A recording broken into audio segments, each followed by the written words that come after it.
இன்றைக்கி பூரி செய்ய போகிறோம். அதுக்கு ஒரு பீட்ரூட்டை வந்து நல்லா கட் பண்ணி இப்போ மிக்சியில் போட்டு கிரைண்ட் பண்ணிக்கலாம். இப்போ இந்த பீட்ரூட்டை வந்து இப்படி மிக்சியில் போட்டுட்டு அதை சேர்த்துட்டு கொஞ்சம் தண்ணி விட்டு அதை மிக்ஸ் பண்ணிக்கலாம். தண்ணி விட்டு அரைச்சிருந்த இந்த பீட்ரூட்டு தண்ணி வந்து வெறும் அந்த தண்ணி மட்டும் இப்படி எடுத்துக்கலாம். இதை நல்லா ஃபில்ட்ரு பண்ணிக்கணும். இப்போ இந்த பாலக்கீரை வந்து கொஞ்சம் இதில் மிக்சியில் சேர்த்துக்கலாம்.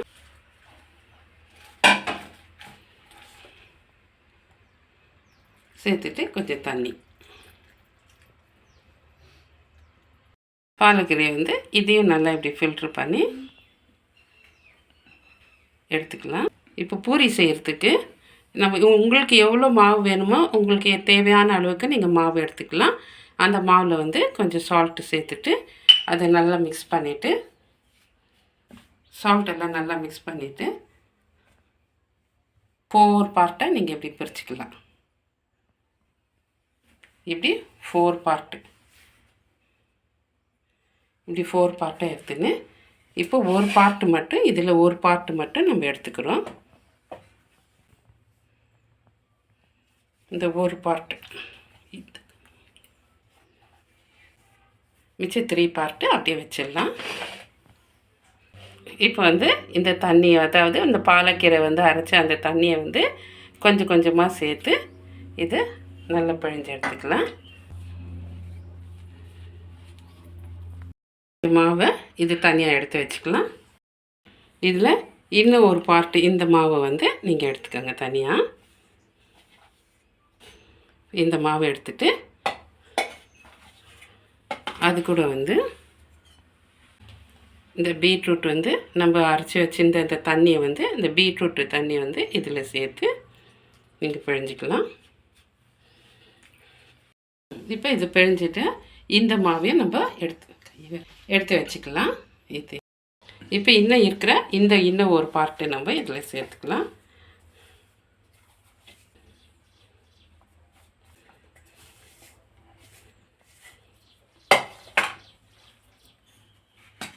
மஞ்சத்தூள் போட்டு இதை நல்லா மிக்ஸ் பண்ணிக்கலாம்.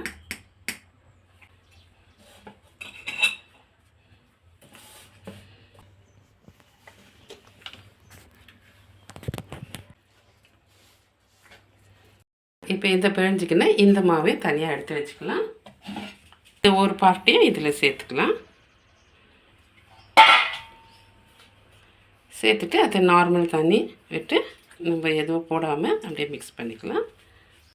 இந்த பிழிஞ்ச இந்த மாவை நம்ம எடுத்து இதில் வச்சுக்கலாம். இப்போ அந்த மாவு வந்து எடுத்து நம்ம பூரி செய்துக்கலாம்.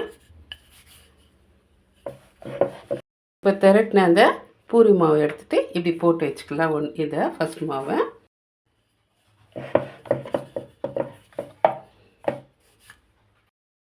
இப்போ இது மேலே வந்து இது போட்டுக்கலாம். வச்சு இதை திரட்டி எடுத்துக்கலாம். இப்போ இதையும் இது மேலே போட்டுக்கலாம். நெக்ஸ்ட்டு இந்த மாவு போட்டு இதை நல்லா திரட்டி எடுத்துக்கலாம். இந்த மாவையும் இது மேலேயே போட்டுக்கலாம். 1 2 3 4 இந்த 4 அப்படியே போட்டுட்டு இப்போ நீங்கள் வந்து இதை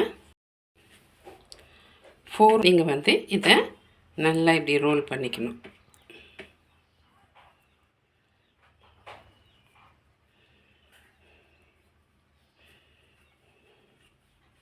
இப்படி நல்லா ரோல் பண்ணி எடுத்து வச்சுட்டு ஒரு நைஃப் வச்சு அதை சின்னதாக இப்படி கட் பண்ணிக்கணும்.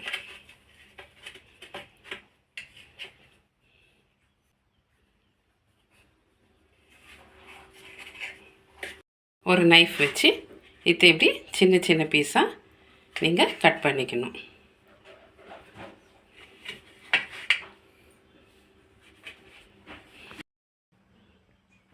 இப்போ எல்லாத்தையும் கட் பண்ணி இது போல் வச்சுக்கலாம். இப்போ வந்து அதை பூரி மாவாக நம்ம திரட்டிக்கலாம். இப்போ எண்ணெய் நல்லா சூடான உடனே பூரியை நம்ம அதில் போட்டுக்கலாம்.